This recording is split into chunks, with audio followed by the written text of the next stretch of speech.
Hello friends, welcome back to my channel Krishna official. তো সবাই কেমন আছো? রাধে রাধে বন্ধুরা। আমি এসেছিলাম বাবার বাড়ি কাকুদের গৃহপ্রবেশ অনুষ্ঠানে।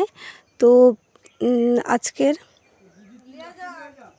আমি এসেছিলাম গতকাল রাতে, তখন আর ভিডিও করা হয়নি। তো এখন একটু সুযোগ পেয়েছি তাই বানাচ্ছি। সকাল সকাল উঠে পড়েছি, ব্রাশ ট্রাশ শেষ করে একটু কাজে যাব।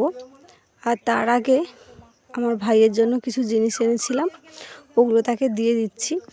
তো আজকের বাবার বাড়িতে ধান কাটা হবে, সেই ভিডিও তোমাদের সঙ্গে একটু শেয়ার করব, যে গ্রামের মানুষরা কতটা পরিশ্রম করে প্রত্যেকেই।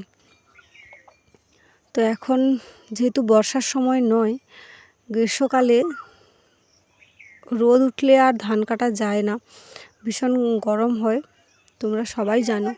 তো তাড়াতাড়ি ব্রাশ শেষ করে কাজের দিকে যাব। তার আগে ভাবলাম যে এই সুযোগে চলো, এই যে ভাই টিউশন বেরিয়েছে, দেখো আমি যেগুলো দিয়েছিলাম ওগুলো আবার আমার বাবাকে দিয়ে দিচ্ছে। এখন আমি ওকে ব্রাশ করতে করতে একটু টিউশনের দিকে এগিয়ে দিয়ে আসবো। ও একাই চলে যায়, তো আমি ভাবলাম আমি যখন এসছি তো যাই একটু। ও বেরিয়ে পড়েছে। এই যে এদের বাড়ির গৃহপ্রবেশ অনুষ্ঠানে আমি এসেছি। তো চলো ওকে একটু এগিয়ে দিয়ে আসি। তো বন্ধুরা, সকালের এই গ্রামের মনোরম পরিবেশ কি অসাধারণ, তাই না? শান্ত স্নিগ্ধ। তো দেখো ও চলে যাচ্ছে, ওকে ছেড়ে দিয়ে চলে এলাম। দারুণ একটা পরিবেশ, আর খুব সুন্দর কিন্তু দক্ষিণা হাওয়া দিচ্ছে।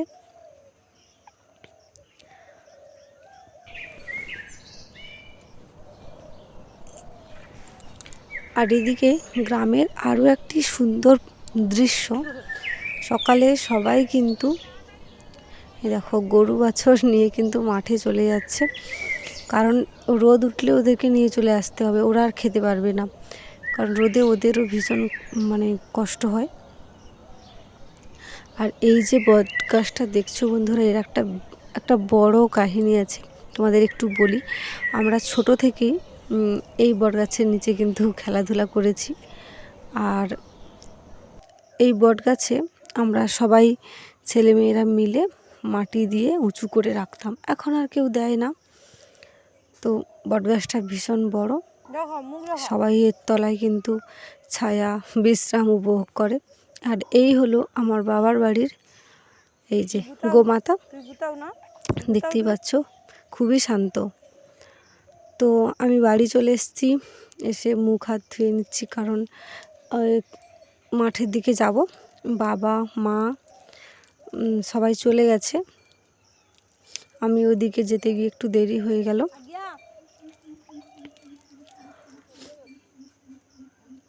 এদিকে পাম্প কলের ব্যবস্থা চলে এসছে, কিন্তু আমাদের ওইদিকে এখনও আসেনি।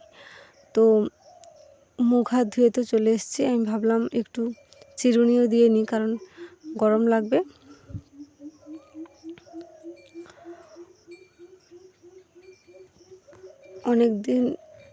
অনেক দিন বাদে বাবার বাড়িতে এসেছি, আমার খুব একটা আশা হয় না। তো এসছি যখন, ভাবলাম তাদের বাড়িতে যখন কাজ হচ্ছে, চলো কাজটা একদম শেষ করে দিয়েই যাই।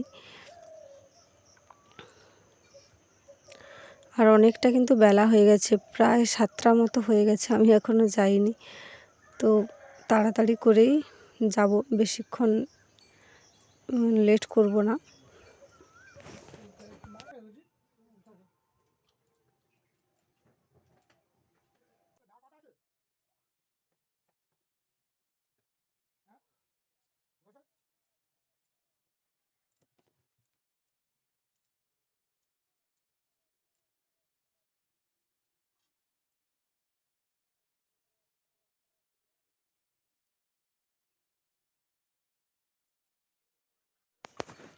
তো এই যে আমার বাবা গেছিলো ধান কাটতে, আবার চলে এসছে, আবার যাবে।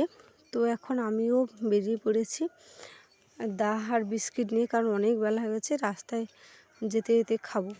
তো দেখলাম মাও গেছিলো, মাও চলে এসছে, এসে থালা বাসন ধুয়ে নিয়ে এলো। আর এখন আমি একাই আপাতত মাঠের দিকে যাচ্ছি। তো তোমরা পুরো ভিডিওটা দেখতে থাকো, স্কিপ না। তো আমি কিন্তু এসেছিলাম আমার বাবার বাড়িতে পুজো উপলক্ষে। আমার ছোট কাকুর ওদের হচ্ছে নতুন বাড়িতে গৃহপ্রবেশ, তো সেই জন্য এসেছিলাম। তো এখন দেখি এসে যে এই দেখো আমার বাপের বাড়িতে ধান চাষ হয়েছিল, তো ধানগুলো পেকে গেছে, তো ভাবলাম চলো যখন আছি কেটে দিয়ে চলে যাই। তো তাই এসছি একদম সকাল সকাল ধান কাটবো। মোটামুটি এখানে বলতে গেলে আমাদের গঙ্গাসাগরে প্রচুর ধান চাষ হয়। আর এগুলো কিন্তু দেখতে পাচ্ছ কত ছোট ছোট একদম, এগুলো কাটতেও খুবই মানে খুব একটা কষ্ট হয় তা না, আনন্দই লাগে। তো সবাই মিলে ধান কাটবো, পুরো ব্লগটা দেখতে থাকো, কেউ স্কিপ করবে না। আর এরকম একটা যে গ্রাম বাংলার একটা সৌন্দর্য অপূর্ব, দেখো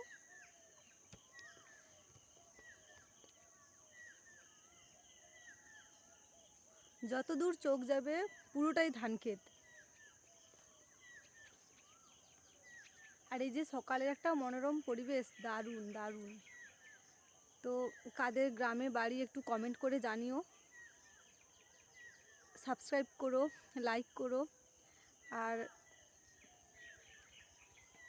অনেক দিন বাদে এই ভ্লগ ভিডিওটা করছি, কারণ আমি বাড়িতে খুব একটা সময় পাই না, কাজের মধ্যে থাকতে হয়, তাই দিতেও পারি না।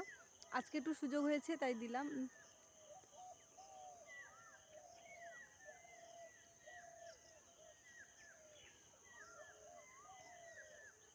দা আর বিস্কিট একসাথে, তো বসে খাওয়ারও কোনো সময় নেই, কারণ রোদ উঠলে কিন্তু ধান কাটতে ভীষণই কষ্ট হবে। তো তাই সকাল সকাল একদম চলে এসেছি, তবুও অনেকটাই রোদ উঠেছে। তো চলো পুরো ব্লগটি দেখতে থাক। ওদিকে দেখলাম মা বাবা সবে আসছে, তাই আমি আর গেলাম না, ওদের সঙ্গে যাব, তাই আমিও একটু বসে পড়েছি। আর এখানে বেশিক্ষণও থাকা যাবে না এক জায়গায়, কারণ এখানে না ভীষণ পরিমাণে ছিনে যোগ রয়েছে। আর ওই যোগগুলো এমন হয় কখন তোমার গায়ে উঠবে তুমি বুঝতেও পারবে না। তো চলো, এদিকে বাবাও চলে এসছে, সামনের দিকে এগিয়ে গেছে, তাই আমিও পিছু পিছু যাচ্ছি, কারণ আমি জানি না কোনখান থেকে জমি বা কিছু, তাই। তো চলো, কত গাছ হয়েছে, এগুলো আগে ছিল না, এরকম পানের বরজ ছিল এই জায়গাটা, কিন্তু এখন আর নেই, এটা লোকের। তো দেখলাম এখানে এখন আর বরজ সরজ কিছুই নেই। তো দেখো আমরা কিন্তু এখন মাঠের মধ্যে চলে এসেছি। এটা বোধহয় অন্য, এটা আমাদের, আর এই পাশের বাম পাশের জমিটা অন্য লোকেদের। তো চলো, বাবা কিন্তু ইতিমধ্যে ধান কাটা শুরু করে দিয়েছে, আর ওদিকে কিছুটা কেটেও ফেলেছে, আবার এখান থেকে শুরু করছে। দেখতে পাচ্ছ কত ছোট ধান গাছ, এগুলো বসে বসেও কাটা যাবে, কাটার কোনো কষ্টই নেই। গ্রাম বাংলার মানুষদের বন্ধুরা অনেক কষ্ট করতে হয়, যারা গ্রাম বাংলায় রয়েছে তারা তো জানোই যে সবাইকে কত অক্লান্ত পরিশ্রম করে তবে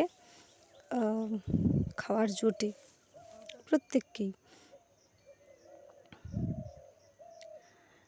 এবারে আমাদের জমিতে কিন্তু মোটামুটি যে খুব একটা খারাপ ধান হয়েছে তা কিন্তু নয়, ভালোই হয়েছে, কিন্তু আমাদের পাশের যে জমিটা রয়েছে ওদের ধান খেতে পুরোই পোকা হয়ে গেছে। তো সেখান থেকে আমাদের জমিতেও কিছুটা পোকা ধরেছিল। আর আমাদের পাশের জমিতে ওদের এত পরিমাণে পোকা হয়ে গেছে যে ধান গাছে শীষই বের হয়নি, মানে শীষ বের হচ্ছে তো পোকা একদম গোড়া থেকে ডগা অবধি পুরো খেয়ে নিয়েছে, এরম অবস্থা। তো আমাদের তার জায়গায় মোটামুটি ভালোই হয়েছে দেখতে পাচ্ছি।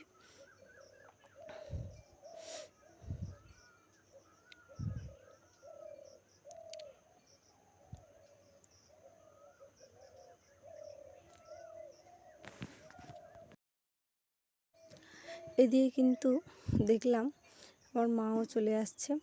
3 জনে মিলে কাটলে কি হবে, তাড়াতাড়ি হবে, সুবিধে হবে। তো মা, বাবা, আমি 3 জনে মিলে ধানটা কাটব। ধান গাছগুলো, ওই গ্রীষ্মের ধান গাছ কিন্তু খুবই নরম হয়, খুব একটা শক্ত হয় তা নয়। বর্ষাকালে যেরকম হাতে ধরা যায় না, এগুলো তার জায়গায় খুবই নরম। আর এগুলো এই বিচুলি গরু খেতেও কিন্তু খুবই পছন্দ করে। আর এই জায়গায় বলে রাখি যে আমার মা কিন্তু খুব তাড়াতাড়ি ধান কাটতে পারে, মানে এসব কাজে পটু বলতে পারো। তার জায়গায় বাবা বা আমি কিন্তু এত তাড়াতাড়ি পারি না, কিন্তু আমার মা খুব তাড়াতাড়ি ধান কাটতে পারে। মা তো মাই হয় বলো। তো দেখতেই পাচ্ছ সবাই মিলে একদম জোর কদমে লেগে পড়েছি। তো আমি কিন্তু বেশিক্ষণ থাকবো না, চলে যাব, কারণ ওখানে গিয়ে ভাত বসাতে হবে, কারণ গতকাল রাত্রে ভাত হয়নি। ফল প্রসাদের উপরেই সব কিছু ছিল। তো আজকে তাই সবাই খাবে, তার জন্য জল খাওয়ারের জন্য ভাত বসাতে হবে। আমরা জানি যে অনেকেই হয়তো জল খাবার ভাত খায় না, কিন্তু আমাদের গ্রামের প্রত্যেকটা বাড়িতে ভাত, সঙ্গে পান্তা ভাত এইসবই থাকে। তো পুরো ব্লগটি দেখতে থাকো।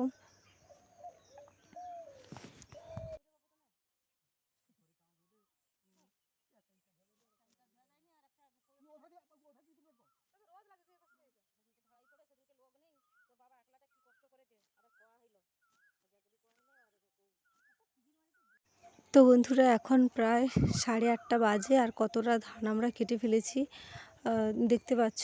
তো এখন আমি কিন্তু বাড়ির দিকে চলে যাচ্ছি। আর ভীষণ রোদও উঠেছে, আর ভীষণ গরমও লাগছে, কারণ এতক্ষণ ধেপে ধেপে ধান কাটতে হয়েছে। তো তারপরে রোদও উঠে পড়েছে, তাই একদম ঘেয়ে নিয়ে একাকার। তো এখন বাড়ি গিয়ে স্নান করে ভাত বসাতে হবে। তো চলো বাড়ির দিকে যাওয়া যাক। আর এই জায়গাটা একটু ছায়া আছে, কারণ পুরো জায়গাটা কিন্তু গাছে ভর্তি, তাই এখানে আগে অনেক সুন্দর, অনেক একটা বড় পানের বড় ছিল, এখন আর নেই। তো তার জায়গায় অনেক গাছ হয়ে গেছে। চলো বাড়ির দিকে যাওয়া যাক। ভীষণ রোদ আর গরম বন্ধুরা, কি বলবো। তো চলো বাড়ি গিয়ে দেখা হচ্ছে। তো বাড়ি যাওয়ার পথে কাকিমাদের বাড়িতে এলাম, সেজু কাকিমাদের বাড়িতে। আর সেখানে এসে বোন একটা সুইট কর্ন দিল, ওদের গাছে হয়েছিল, খুবই মিষ্টি, টেস্ট খুবই ভালো ছিল। তো বন্ধুরা, স্নান সেরে চলে এসেছি। এখন কাকু বলল যে পুজো যে হয়েছিল তার ঘট বিসর্জনে দিতে, তাই আবারও সকালে স্নান সেরে পুজো করে এখন ঘট নিয়ে যাচ্ছি পুকুরের দিকে বিসর্জনী করতে। মোট কিন্তু 4টা ঘট হয়েছিল, তার জায়গায় 3টা বিসর্জনী হবে, এবং আর একটা ঈশান কোণে বাড়ির উপরে তোলা থাকবে। তো তোমাদেরও কি এরকম নিয়ম আছে? একটু কমেন্ট করে জানিও তো। তো এখন আমি আর ভাই কিন্তু নিয়ে যাচ্ছি এক এক করে কলসিগুলো বিসর্জনী করতে। প্রথমে একটা দিয়ে এসেছি, বিসর্জন করে এসেছি। তো এখন আর একটা নিয়ে যাচ্ছি। ওরা ওদিকে কাজ করছে, নতুন বাড়িতে জিনিসপত্র নিয়ে আসবে, তাই সব কিছু গোছাচ্ছে।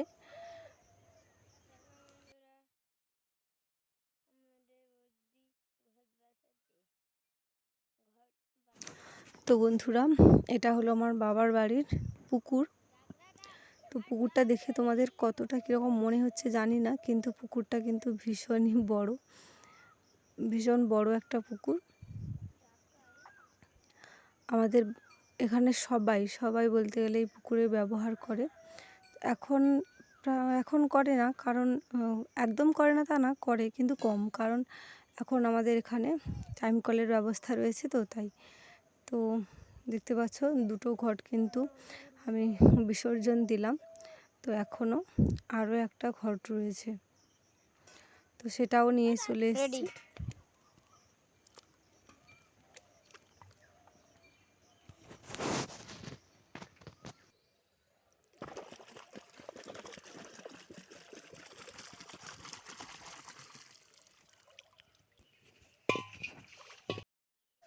এটা হলো শেষ ঘট। তো বন্ধুরা, পুরো ব্লগটি কেমন লাগলো প্লিজ কমেন্ট করে জানিও, সাবস্ক্রাইব করে পাশে থেকো এবং একটি লাইক দিও। ধন্যবাদ।